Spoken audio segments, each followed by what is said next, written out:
जैसा कि last episode में हमने देखा था कि केजिन और हेवनली केओस पाथ के सक्सेसर शियांग टियान के दरमियान जबरदस्त मुकाबला हुआ, मगर इत्तेफाक से ज़ाओ चेन भी उसी सिटी में आ चुका था। उसने देखा कि इस बंदे के पास स्काई पियर्सिंग स्पीयर है, जो कि उसे काफी ज्यादा पसंद आ गया। इसलिए अब ज़ाओ चेन भी इस बैटल में कूद पड़ा। उसे देखकर ही केजिन वहाँ से भाग निकलती है, क्योंकि उसे पता था कि ये बंदा कभी भी उसका गेम ओवर कर देगा। वहीं पर ज़ाओ चेन ने शियांग टियान को तगड़ी टक्कर देते हुए बुरी तरह से घायल कर दिया, जिसके चलते वो बंदा वहाँ से भाग निकलता है और यहाँ पर ज़ाओ चेन को उसका स्पीयर हासिल हो गया। मगर शियांग टियान के डिवाइन डेविल विंग्स के लिए उसे फॉलो करते हुए एक सिटी में पहुंच जाता है, जहाँ पर शियांग टियान तो नहीं था, मगर एक एल्डर से उनकी मुलाकात हो गई। अब आगे तो इस एपिसोड की शुरुआत में हम उसी एल्डर को देख पाते हैं, जो कि ज़ाओ चेन को बता रहा था कि मैं यहाँ पर तुम्हें नुकसान पहुँचाने नहीं आया। वेल ये है डोंगचू स्टेट के ओल्ड मॉन्स्टर। पिपीलोंग तो उन्हें देखते साथ ही पर्दे के पीछे जाकर छुप गया था। वहीं पर ओल्ड मॉन्स्टर वांग से उनके ग्रैंडफादर के बारे में पूछने लगे। वो कहते हैं कि तुम्हारे ग्रैंडपा से मिले हुए कर्जा बीत गया। अब ये सुनकर वांग भी थोड़ी सी कंफ्यूज हो गई। तो ओल्ड मॉन्स्टर से बताते हैं कि तुम्हें घबराने की कोई जरूरत नहीं, मैं डोंगचू स्टेट के एम्परर का एंसेस्टर हूँ और तुम्हारे ग्रैंडफादर से मेरी पुरानी दोस्ती है। जो सुनते साथ ही वांग ने ओल्ड मॉन्स्टर को ग्रीट किया और अब ओल्ड मॉन्स्टर सीधा मुद्दे पर आ गए। वो कहते हैं कि हमारे डोंगचू स्टेट की पिंगयांग सिटी में एक ट्रेजर अपीयर होने वाला है, तुमने तो उसके बारे में सुना ही होगा। ज़ाओ चेन तुम्हें पैलेस के नीचे की अंडरग्राउंड टूम तो याद ही होगी, जिसे हम दोनों ने एक साथ एक्सप्लोर किया था। मुझे पूरा यकीन हो चुका था कि ये जादुई ट्रेजर उसी टूम से बिलोंग करता होगा, इसलिए मैं एक बार फिर से अंडरग्राउंड गया ताकि उस ट्रेजर की जमीन पर अपीयर होने से पहले ही उसे हासिल कर लूं। लेकिन मैंने देखा कि वहाँ पर किसी ने एक नया बैरियर सेटअप किया है, उसमें से डिवाइन और डिमोनिक की दोनों पावर्स रिलीज हो रही थी।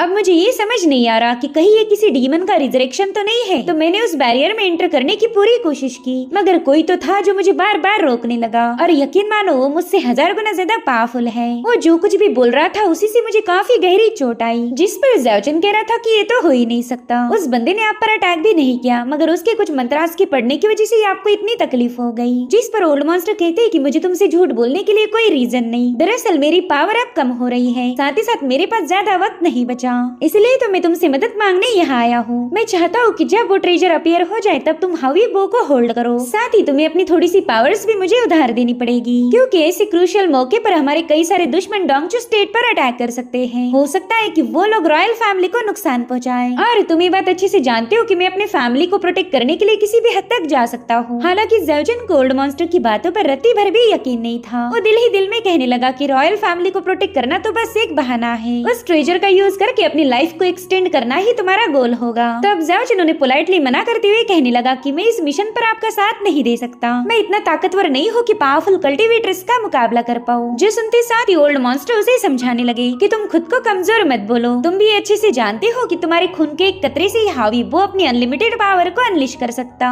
इनफैक्ट एक छठी रैंकिंग वाला मास्टर भी तुम्हारे सामने घुटने टेक देगा। मगर फिर भी ज़ाओ चेन ने उन्हें मना कर दिया। वो कह रहा था सीनियर शायद आपको पता नहीं, अब मैं पहले से काफी ज्यादा कमजोर बन चुका हूँ। अब यहाँ पर ओल्ड मॉन्स्टर भी समझ गए कि ज़ाओ चेन ऐसे तो नहीं मानने वाला, इसे जरूर से कोई न कोई रिश्वत देनी पड़ेगी, इसलिए वो तुरंत ही हावी बो को समन कर लेते हैं। वो कह रहे थे कि अगर इस बार तुमने मेरा साथ दिया तो ये हावी बो तुम्हारा हो जाएगा, फिर मैं कभी ये बो तुमसे छीनूंगा नहीं, तुम इसे मेरी तरफ से तोहफा समझकर रख सकते हो। यहाँ पर ज़ाओ चेन दिल ही दिल में कहने लगा कि पिछली बार इस बुड्ढे ने जानबूझकर ये हावी बो मुझसे छीन लिया था, शायद वो इसीलिए ताकि आगे चलकर ये मुझे ब्लैकमेल कर पाए। अब ज़ाओ चेन अपना हाथ आगे बढ़ा रहा था कि तभी ओल्ड मॉन्स्टर ने उस बो को गायब कर दिया। वो कह रही थी ज़ाओ चेन तुम्हारे पास अच्छा मौका है अपने हावी बो को वापस पाने का, इसलिए इस मौके को हाथ से जाने मत देना। मैं चाहता हूँ कि कल ही तुम हमारे पैलेस आओ। अब उनके वहाँ से जाने के बाद पिपीलोंग भी बाहर आ जाता है। वो कह रहा था कि इस बुड्ढे की शक्ल को देखकर ही मैं पहचान गया था, क्यों यहाँ पर अच्छे इरादों के साथ तो नहीं आया था। वहीं पर वांग ज़ाओ चेन से पूछने लगी कि बताओ तुम्हारा क्या फैसला है, क्या तुम उस एल्डर की मदद करना चाहोगी? जिस पर ज़ाओ चेन कह रहा था कि इन कुछ दिनों में मैंने कई सारे पावरफुल लोगों से पंगे लिए, तो अगर मेरे पास हावी बो रहा तो मैं आसानी से उनका मुकाबला कर सकता हूँ। यहाँ पर ज़ाओ चेन दिल ही दिल में कहने लगा कि साथ ही मैं उस एंशिएंट टूम को भी एक्सप्लोर करना चाहता हूँ, ताकि मुझे भी पता चले कि वहाँ पर कौन सा सीक्रेट दफन है। अब ये सीन यहीं पर कट होकर हमें चर्च ऑफ लाइट दिखाया गया। दरअसल ये लोग गॉड ऑफ लाइट की पूजा करते थे, और आज यहाँ के सीनियर पोप जोनस की मौत हो चुकी, तो उनका दोस्त उनके लिए प्रेयर्स करने लगा। वो कह रहे थे कि तुमने हमेशा काइंडनेस और राइचसनेस को फॉलो करते हुए सबकी मदद की, इसलिए हमारे लॉर्ड तुम्हें अपने पास जगा देंगे। मैं उम्मीद करता हूँ कि हेवनली realm में जाने के बाद तुम्हें शांति मिले। मगर उतने में वहाँ पर काफी तेज हवाएं बहने लगी, जिसे देखकर ही वो बंदा काफी ज्यादा पैनिक हो गया। इतना ही नहीं, वहाँ मौजूद स्टैचू से एक लाइट रिलीज होकर सीधे जोनस की बॉडी में एंटर करने लगी और फिर जोनस भी दोबारा से अवेकन हो गया। ये सब देखकर तो उसका दोस्त काफी ज्यादा पैनिक हो चुका था। यहाँ पर जोनस उन सारी पावर्स को एब्जॉर्ब करते हुए अपने दोस्त से कहने लगे कि तुम्हें घबराने की कोई जरूरत नहीं, मैं तुम्हें नुकसान नहीं पहुँचाऊंगा। दरअसल इस मॉर्टल रेल्म में मेरा एक इम्पोर्टेंट काम बाकी है, इसलिए तो ग्रेट वॉर गॉड ने मुझे दोबारा से जिंदा किया ताकि मैं इस काम को अंजाम दे पाऊँ। और हाँ, एक बात और, तुम ये राज किसी के सामने रिवील नहीं कर सकते। अगर तुमने ऐसा कुछ किया तो वॉर गॉड खुद ऊपर से तुम पर डिवाइन पनिशमेंट बरस देंगे। इतना कहते साथ ही जोनस बड़ी तेजी के साथ वहाँ से रवाना हो गया। आप सीन शिफ्ट होकर हमें इसी चर्च ऑफ लाइट का गुआंगमिंग हॉल दिखाया गया, जहाँ पर एक बंदा अपने पोप को बता रहा था कि हमारे दो वॉरियर्स कामिला और आर्मिस मौत के बाद दोबारा से रिजरेक्ट हो गए। हमने उनकी फैमिली को इंस्ट्रक्शन दे दी है कि वो ये बात किसी के सामने रिवील नहीं कर सकते। अब ये बात सुनकर पोप जोनस तुरंत इन दोनों से मिलने चले गए। वो कैमिला और आर्मिस से कह रहे थे कि अब हमने सीधे डोंगजू स्टेट की तरफ रवाना होना है। वही दूसरी तरफ हम प्रिंसेस यून और चेंजी को देख पाते हैं। दरअसल प्रिंसेस यून चेंजी को घुमाने लाई थी और वो भी शेनलान अकेडमी के एल्डर्स को बिना बताए। यून उससे कह रही थी, चेंजी अगर ये बात एल्डर्स को पता चली कि तुम मेरे साथ आई थी तो वो लोग मुझे कड़ी से कड़ी सजा देंगे। जिस पर चेंजी कहती है कि आपको घबराने की कोई जरूरत नहीं, अगर उन एल्डर्स ने कुछ कहा तो मैं सीधे जाकर उनकी दाढ़ी खींच लूंगी। अब ये लोग आगे बढ़ी रहे थे कि तभी उनकी नजर पड़ी कैमिला, जोनस और आर्मिस पर। जोनस कह रहे थे कि इन दोनों की बॉडी से मुझे बहुत ही प्योर स्पिरिचुअल ऑरा महसूस हो रही। वहीं पर चेंजी ने तुरंत इन्हें पहचान लिया और प्रिंसेस यून को बताती है कि कोई मिस्टीरियस फोर्स इन्हें कंट्रोल कर रही, बल्कि मेरे ख्याल से ये लोग जिंदा भी नहीं है। जो सुनते साथ ही प्रिंसेस यून तो काफी ज्यादा पैनिक हो गई। वो अपने टाइगर को हुक्म देती है कि जल्दी से हमें सिटी ऑफ फ्रीडम की तरफ लेके चलो। मगर उतने में ही कैमिला ने शाव्यून टाइगर पर हमला कर दिया, जिसमें यून भी बुरी तरह से घायल हो गई थी। साथ ही यहाँ पर चेंजी को गॉड ऑफ लाइट के विजन्स नजर आने लगे, मगर वो यून को कुछ बता पाई इससे पहले जोनस ने उसे कैप्चर करने का हुक्म दिया। तो कैमिला ने तुरंत ही अपने हेवनली प्रेशर को रिलीज करते हुए यून को सप्रेस करना शुरू कर दिया, क्योंकि यून के होते हुए वो लोग चेंजी को ट्रैप नहीं कर सकते। यहाँ पर यून बुरी तरह से घायल हो गई और चेंजी अचानक से बेहोश हो जाती है। हालांकि चेंजी की बॉडी अपने आप हवा में फ्लोट करने लगी, साथ ही उसके आसपास एक फायर फ्लावर क्रिएट हो चुका था। और फिर जैसे उसने अपने ऑरा को रिलीज करना शुरू किया, वहाँ पर एक जोरदार एक्सप्लोजन हो जाता है। चेंजी की पावर्स को देखकर तो ये तीनों भी काफी ज्यादा हैरान थे। जोनस कह रहा था कि हम अपने मास्टर के प्लान को ऐसे ही कॉम्प्रोमाइज नहीं कर सकते, मेरे ख्याल से हमने पीछे हटने में ही भलाई होगी। इतना कहते साथ ही वो तीनों वहाँ से भाग निकले। इधर चेंजी भी कमजोर होकर नीचे आ गई। वो यून को बता रही थी कि शायद ये लोग आपके डोंगजू स्टेट की तरफ रवाना हो गए। मेरे ख्याल से आपका डोंगजू एम्पायर अब खतरे में है। जिस पर यून कह रही थी कि मैं तुम्हें अकेडमी में छोड़कर डोंगजू के लिए रवाना हो जाऊंगी, मुझे जल्दी से इसके बारे में फादर को रिपोर्ट करनी होगी। अब ये सीन यहीं पर कट होकर हमें डोंगजू स्टेट की रॉयल लाइब्रेरी दिखाई गई, जहाँ पर ओल्ड मॉन्स्टर ज़ाओचेन को लेकर पहुंच चुका था। वो कहता है कि आज हम दोनों मिलकर उस एंशिएंट टॉम को दोबारा से एक्सप्लोर करेंगे। ज़ाओचेन कह रहा था कि मैं चाहता हूँ आप अपने वादे को पूरा करो, जैसे ये मिशन कंप्लीट होगा हावी वो मेरे पास आ जाना चाहिए और तब तक मैं आपको पूरा सपोर्ट करूंगा। अब यहाँ पर ओल्ड मॉन्स्टर एक सीक्रेट चेम्बर को ओपन करते हुए सीधे अंडरग्राउंड में पहुंच गए, जहाँ पर इनके सामने एक बहुत ही पावरफुल बैरियर सेटअप था। ओल्ड मॉन्स्टर ज़ाओचेन को बताते हैं कि देखो पहले यहाँ पर कुछ नहीं था और अब अचानक से ये मिस्टीरियस बैरियर क्रिएट हो गया। पिछली बार तो ये बैरियर मुझे मारने ही वाला था, लेकिन मैं बाल बाल बच गया और इस बार भी उस बैरियर ने उन्हें घायल करके काफी पीछे पुश कर दिया। यहाँ पर ओल्ड मॉन्स्टर ज़ाओचेन से कह रहे थे कि तुम्हारे पास डिवाइन और डीमन ये दोनों ब्लड लाइन मौजूद है, मेरे ख्याल से बस तुम इस बैरियर को ओपन कर सकते हो। इस प्रोसेस में तुम्हें थोड़ी सी तकलीफ होगी, मगर कोई नहीं, मैं अपनी कुछ पावर्स तुम्हारे अंदर ऐड कर दूंगा। अब यहाँ पर ज़ाओचेन इस बैरियर को टच करने के लिए तैयार नहीं था, क्योंकि उसे लगता है कि ये बैरियर काफी ज्यादा खतरनाक होगा। मगर ओल्ड मॉन्स्टर उससे कह रहे थे कि तुम्हें क्या लगा हावी बो को हासिल करना इतना आसान है? ना बच्चे, तुम्हें बिना मेहनत के वो बो नहीं मिलने वाला। जो सुनते साथ ही ज़ाओचेन भी इसके लिए राजी हो गया। वो किसी भी कीमत पर हावी बो को हासिल करना चाहता है। यहाँ पर ओल्ड मॉन्स्टर तुरंत ही अपनी पावर्स उसके अंदर ट्रांसफर करने लगा और फिर उन्हीं की मदद के साथ ज़ाओचेन उस बैरियर को ओपन करने की कोशिश करने लगा। अब ऐसा करते साथ ही ज़ाओचेन को कुछ विजन्स नजर आने लगे। वो एक बैटल ग्राउंड पर पहुंच चुका था, जहाँ पर एक बहुत ही भयानक जंग चल रही, हर तरफ बस तबाही का ही मंजर था और उतने में एक सिपाही उस पर अटैक कर देता है। मगर ज़ाओचन की फिजिकल बॉडी वहाँ पर ना होकर उसकी सोल थी, जिसके चलते उस सिपाही के अटैक का उस पर कोई असर नहीं होता। और अब थोड़ी देर में उन मरे हुए सोल्जर्स की बॉडी से बहुत ही इवल एनर्जी रिलीज होने लगी, जिससे ज़ाओचन को काफी ज्यादा तकलीफ होने लगती है। साथ ही साथ वहाँ पर एक डिमोनिक वॉरियर पहुँच गया, जो कि यहाँ मौजूद सिपाहियों की सोल्स को अपने बैनर के अंदर ट्रैप करने लगा। और अब देखते ही देखते उन सारी सोल्स ने स्केलेटन का फॉर्म ले लिया। वो मॉन्स्टर सब बड़ी तेजी के साथ ज़ाओचन पर अटैक करने के लिए आगे बढ़ते हैं, मगर अगले ही पल ज़ाओचन वहाँ से गायब हो गया, क्योंकि वो उस टूम में पहुँच चुका था। अब यहाँ पर उसे एक जायंट हैंड नजर आया, तो ज़ाओचन ने जाकर उसे टच करने की कोशिश की, और उसके ऐसा करते साथ ही वो एक और इल्यूजन में पहुँच चुका था, जहाँ पर उसे एक शैडो नजर आने लगी। साथ ही साथ उसे किसी की आवाज आ रही थी। वो बंदा कह रहा था कि तुम्हारे पास डिवाइन पावर के साथ साथ डिमोनिक पावर भी मौजूद है, तो तुम भी बिल्कुल मेरे जैसे हो। मैं खुद की मर्जी से यहाँ पर सील्ड हुआ था। वेल वही एंशिएंट बॉडी है जो कुछ टाइम पहले ज़ाओचन और ओल्ड मॉन्स्टर ने देखी थी। ज़ाओचन ने नोटिस किया कि इस बंदे की एक साइड डिवाइन है और दूसरी है डिमोनिक, मगर वो उसे ठीक से ऑब्जर्व कर पाई। इससे पहले ज़ाओचन को काफी ज्यादा तकलीफ होने लगी। वो जोर जोर से चिल्लाते हुए सीधा घुटनों पर आ चुका था। यहाँ पर ज़ाओचन अपने डिफेंसिव पावर को भी एक्टिवेट नहीं कर पाता, और अब बुरी तरह से घायल होने के बाद फाइनली वो उस इल्यूजन से बाहर आ गया।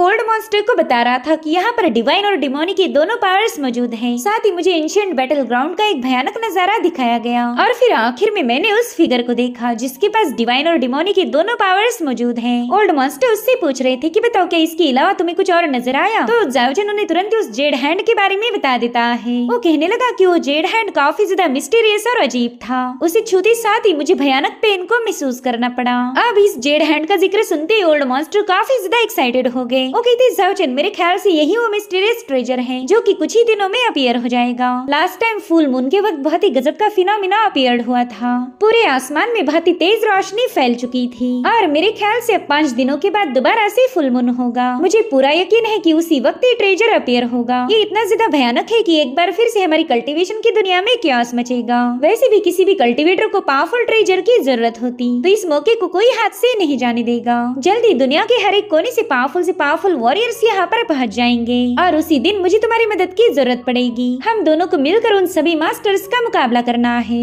इसीलिए मैंने डिसाइड किया कि क्यों ना हावीबो को अभी के अभी तुम्हारे हवाले कर दूं, ताकि तुम इस डिवाइन ट्रेजर के साथ थोड़ा सा वक्त बिता पाओ। बस एक बात याद रखो, जब भी मुझे तुम्हारी जरूरत पड़ेगी उस वक्त तुमसे कोई गलती नहीं होनी चाहिए, वरना हमारा सारा प्लान फेल हो जाएगा। इतना कहते साथ ही उन्होंने ज़ाओचन की तरफ उसका हावीबो पास कर दिया। ज़ाओचन अपने हावीबो को दोबारा से हासिल करने के बाद काफी ज्यादा खुश था। वहीं पर ओल्ड मॉन्स्टर उससे कहने लगे कि अब तुम्हें होटल में रुकने की कोई जरूरत नहीं। पैलेस में जो तुम्हारा पुराना कमरा था वहीं पर मैंने तुम्हारे रहने का इंतजाम करवा दिया है। इसलिए अब ज़ाओचन तुरंत ही अपने उस कमरे की तरफ रवाना हो गया। वो कह रहा था कि ये जगह तो बिल्कुल भी नहीं बदली, बदल तो मैं गया हूँ, अब मैं पहले जैसा नहीं रहा। अब थोड़ी देर बाद ज़ाओचन पैलेस के गार्डन की तरफ रवाना हो गया। उसने देखा कि वहाँ पर तो कल्टीवेटर्स की भीड़ लगी है, जो कि किसी को दावत में इनवाइट कर रहे थे। वो कह रहे थे कि हमने आपके लिए एक बढ़िया सा इंतजाम करके रखा है, तो प्लीज दावत में शामिल जरूर होना। वेल मेहमान कोई और नहीं बल्कि मिंग केजिन थी, और उसके साथ हम प्रिंसेस यून की बड़ी सिस्टर सेंटेस शियू को भी देख पाते हैं। अब उन कल्टीवेटर्स के वहाँ से जाते ही ज़ाओचन इनके सामने आ गया। सेंटेस शियू उसके पास हावीबो को देखकर ही समझ गई थी कि शायद ओल्ड मॉन्स्टर से ज़ाओचन की ऑलरेडी मुलाकात हो चुकी है।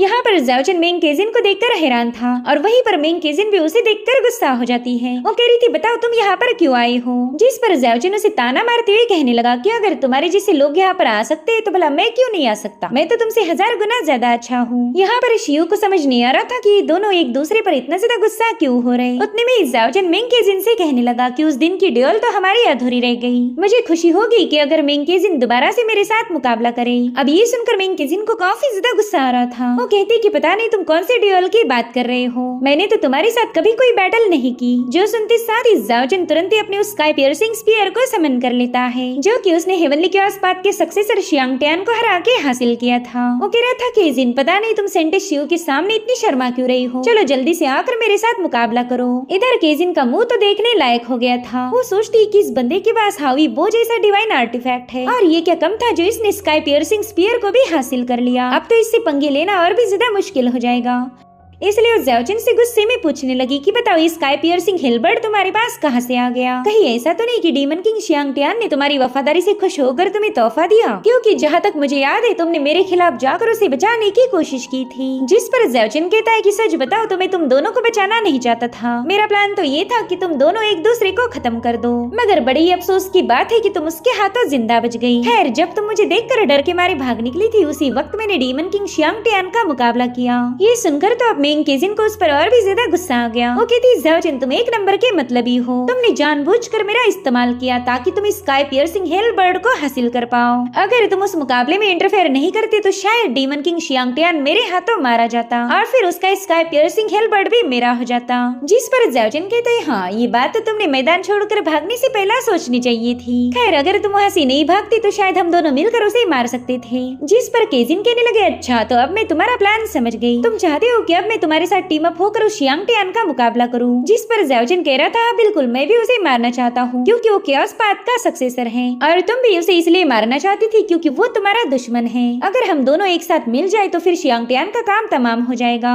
मैं जानता हूँ तुम मुझ पर गुस्सा हो लेकिन टीम अप करने के अलावा तुम्हारे पास और कोई चारा नहीं क्योंकि जल्दी पाथ ऑफ डिस्ट्रक्शन का सक्सेसर भी इमर्ज होने वाला है। अगर तुम तब तक शियांग टियान को मार नहीं पाई तो फिर वो दोनों मिलकर तुम्हें खत्म कर देंगे। तुम्हें ऐसा लग रहा होगा कि तुम यहाँ पर किसी और को अपनी मदद के लिए ला सकती हो लेकिन यहाँ पर तुम्हारा अंदाजा पूरी तरह से गलत है। बस कुछ ही दिनों में डोंगचू स्टेट का रहस्यमयी ट्रेजर अपीयर होगा तो लोग उस ट्रेजर को छोड़कर भला तुम्हारी मदद क्यों करेंगे? तो मैं ही तुम्हारे लिए एक बेस्ट चॉइस हूँ, इसलिए सोच समझकर जवाब देना। यहाँ पर ज़्याओचिन दिल ही दिल में कहने लगा कि मैं केजिन में जानता हूँ तुम डिमोनिक पाथ की सबसे बड़ी दुश्मन हो, उन्हें मिटाना ही तुम्हारी जिंदगी का मकसद है तो तुम मेरे इस ऑफर को मना नहीं कर सकती। और मैं ये भी जानता हूँ कि जैसे तुम्हें सही मौका मिलेगा तुम मुझे मारने के लिए जरा भी कतराओगी नहीं। पता नहीं मैंने इसका कौन सा बड़ा नुकसान किया जो ये हाथ धोकर मेरे पीछे पड़ी रही थी। वहीं पर मिंग केजिन भी ज़्याओचिन के ऑफर के बारे में सोच रही थी। वो अच्छे से जानती है कि हेवनली केओस पाथ और पाथ ऑफ डिस्ट्रक्शन के सक्सेसर्स का मुकाबला वो अकेले नहीं कर सकती, इसलिए वो तुरंत ही ज़्याओचिन के साथ टीम अप होने के लिए तैयार हो गई। मगर उसकी एक कंडीशन थी, वो कहती है कि अगले 6 महीनों तक तुम मेरे साथ कोई झगड़े नहीं करोगे, जिसके लिए ज़्याओचिन भी राजी हो गया। वेल इन दोनों का सारा डिस्कशन वांग ने भी सुन लिया था और तभी वहाँ पर केली पहुंच जाता है। ये वही बंदा है जिसके साथ वांग की कुछ दिनों पहले ही मुलाकात हुई थी। वेल इस बंदे का लुक वांग के बड़े भाई कियान लॉन्ग से मैच करता था, इसलिए पिछली बार वांग केली के सामने काफी ज्यादा इमोशनल हो गई। केली उसे कह रहा था मिस वांग कुछ दिनों पहले मैंने आपको एक आइस का लोटस दिया था, मैंने आपसे कहा था कि अगर हमारी दोबारा मुलाकात हुई और वो लोटस तब तक आपके पास रहा तो मैं आपको एक इटर्नल लोटस दूंगा। और तभी वांग को याद आता है कि उस फ्लावर को तो कमबख्त पिपी लॉन्ग ने पहले ही खा लिया था। वो खुश होकर कहने लगा कि अरे वाह इस आइस को चबाने में तो काफी ज्यादा मजा आ रहा, मैंने आज तक ढेर सारे खुशबूदार फ्लावर्स खाए थे मगर ये उनके मुकाबले काफी ज्यादा गजब है। वांग अगर तुम्हारे पास 2-4 फूल और होंगे तो उन्हें भी दे दो, मैं उन्हें भी चबा डालूंगा। तो अब ये सारी बातें याद करने के बाद वांग केली को बताने लगी कि वो लोटस फ्लावर तो मैंने संभाल के रखा था लेकिन हमारे ड्रैगन ने उसे खा लिया। जिस पर केली कह रहा था कोई बात नहीं मैं फिर भी अपना वादा निभाऊंगा। और इतना कहते साथ ही उसने वांग के सामने एक बॉक्स ओपन कर दिया। वो कह रहा था कि ये है मेरा इटर्नल फ्लावर, वैसे तो ये लोटस आइस से बना है लेकिन ये कभी डिजॉल्व नहीं होगा।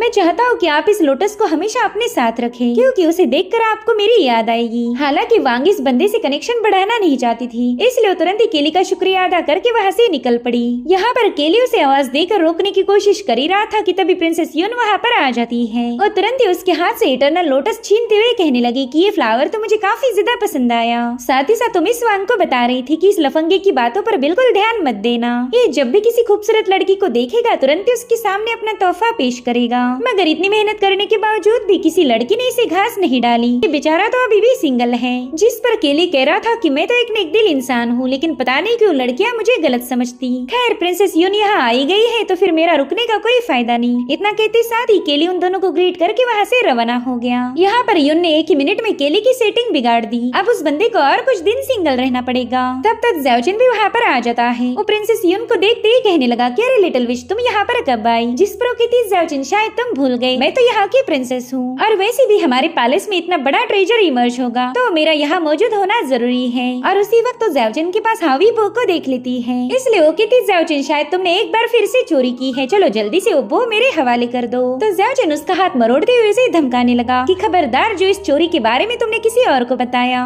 वरना फिर मैं तुम्हें खत्म कर दूंगा। इन दोनों की ये नोकझोंक देखकर वांग को काफी ज्यादा हंसी आ रही थी। अब रात के समय ज़्याओचिन और ओल्ड मॉन्स्टर आसमान को देख रहे थे क्योंकि फुल मून की रात ही वो ट्रेजर अपीयर होगा कि तभी पिंगयांग सिटी में कोई पहुंच गया। और इसी के साथ एपिसोड यहीं पर एंड हो जाता है। Thank you so much for watching. Bye bye, take care.